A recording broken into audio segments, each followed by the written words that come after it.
What's up, super people? My name is Aaron Oster. I am a #1 best-selling author on Amazon. And today, I am going to tell you 8 things that you can use as an author as a tax write-off. Now, why 8 specifically? Well, because I couldn't think of 10.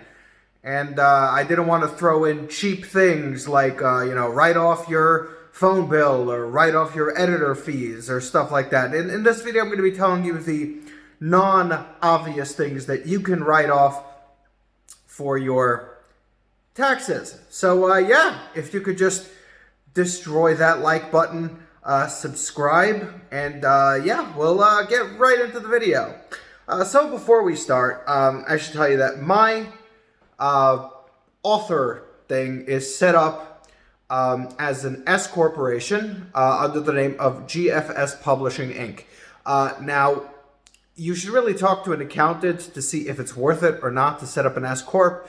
But if you're making more than a certain amount of money, probably I'm flapping over here.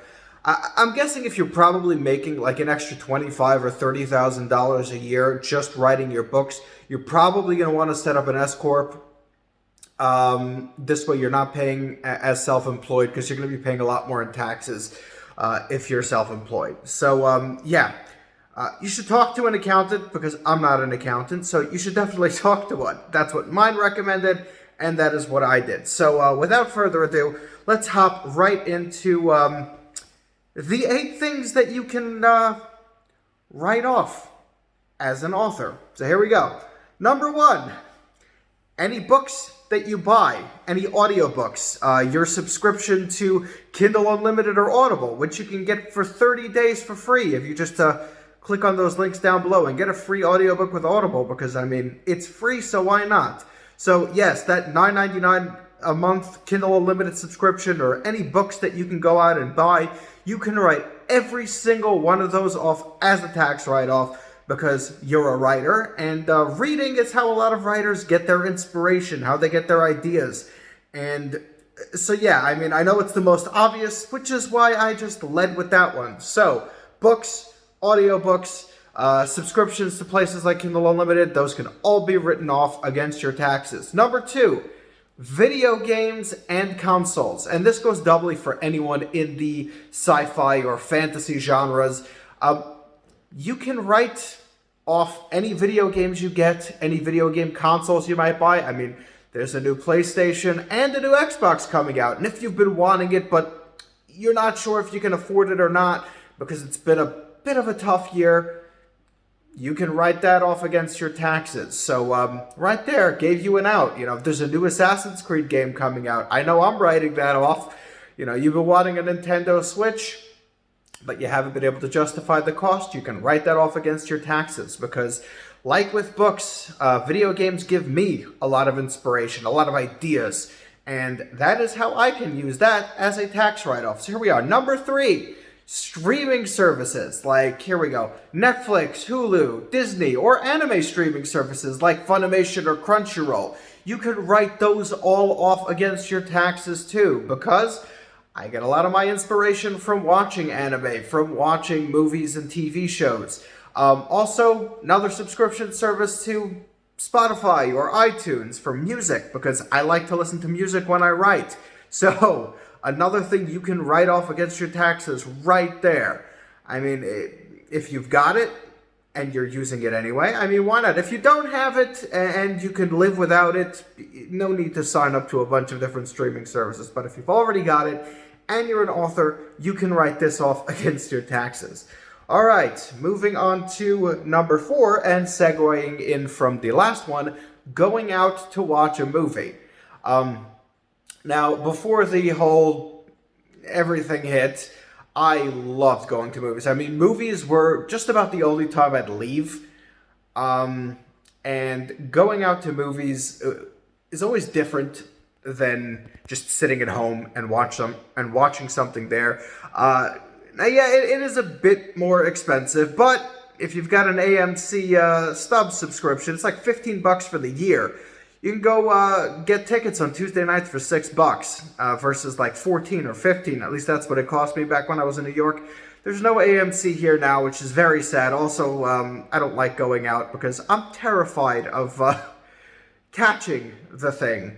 So I don't really go out all that often. And going to movies is just something I have been able to do in quite some time. I miss it very much. But again, you go out to movies when this is all over, you can write those off against your taxes. All right, number 5, going out to eat. And this is only a sometimes write-off. You can't write it off every time. You can't go out to eat every day, spend $100 on takeout food, and then write it off. But if you're ever going out with some people you work with or a company or whatever, you can write that off on your taxes. I went out to eat a few times with my editor and some other people that worked with me. And, as a company outing to treat them for a job well done because they're so good at sticking to schedules and stuff like that. So if it's a company outing, that is something you can write off. I mean, this is pretty much in just about every sector. If you're going out to eat as a company, you can write it off. But again, you can't just go out every single day, buy yourself $100 worth of takeout and write it off. The same thing can be said about buying yourself groceries and telling yourself, well, I'm the author, so I'm the business, and I'll write all my groceries off against my taxes. Trust me, I tried, and my accountant said I couldn't do it. So I love saving money, but it would have been nice if I could have done it. All right. Number 6, going on a trip or a vacation or something like that. Now, again, this is also something that you can only partially write off, not fully. In January, before this whole thing hit, I went to Florida to try and unwind a bit because I was very stressed and I needed a break. I partially wrote that trip off because it refreshed me, inspired me to get back to work, even gave me a few new ideas on things that I could do. So if you feel worn down, you really need to go relax, do something that's enjoyable or fun, you can partially write that off as a business expense so long as you're doing work. I worked when I was on vacation. Not that much, just a couple of hours every day, but just continuing to do that work and getting refreshed is another way that you could partially write a trip off towards your taxes. If you're not planning on taking a vacation anyways, don't just go and take it because you can partially write it off now. Because remember, even though you're writing these expenses off as part of your business, it's still your money that you're spending. And the less you spend, the more you get to keep. So here we are, moving on to number 7.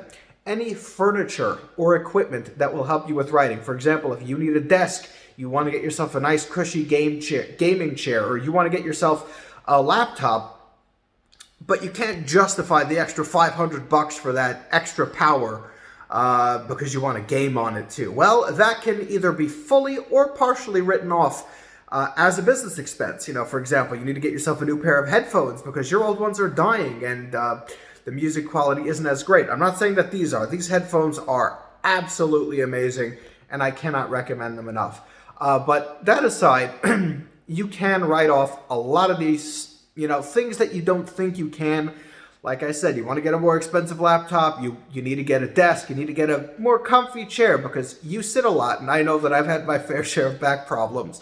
Standing all day on your feet isn't great, but sitting is not great either. So, yeah, there's another potential write-off for you. Now, moving on to the final giveaway, and I feel like this one might be a little bit obvious, but this is any sort of giveaway that you're going to be doing. That means books, audiobooks, any prizes. I just ran a giveaway, and I wrote all of that off against my taxes. So any kind of giveaways or distributions that you will be giving to your fans are another thing that you can write off against your taxes. So, with all of that said, I hope you guys enjoyed. I hope you learned something. If it was helpful, you could just destroy that like button. It'll help me very much, too. Now, as a final farewell message, the year is closing out for me. I am Jewish, and tomorrow and Sunday will be the Jewish New Year, Rosh Hashanah. So I will wish all of you people who are watching, whether you're Jewish or not, doesn't matter who you are, a happy, healthy, and as we say, sweet New Year.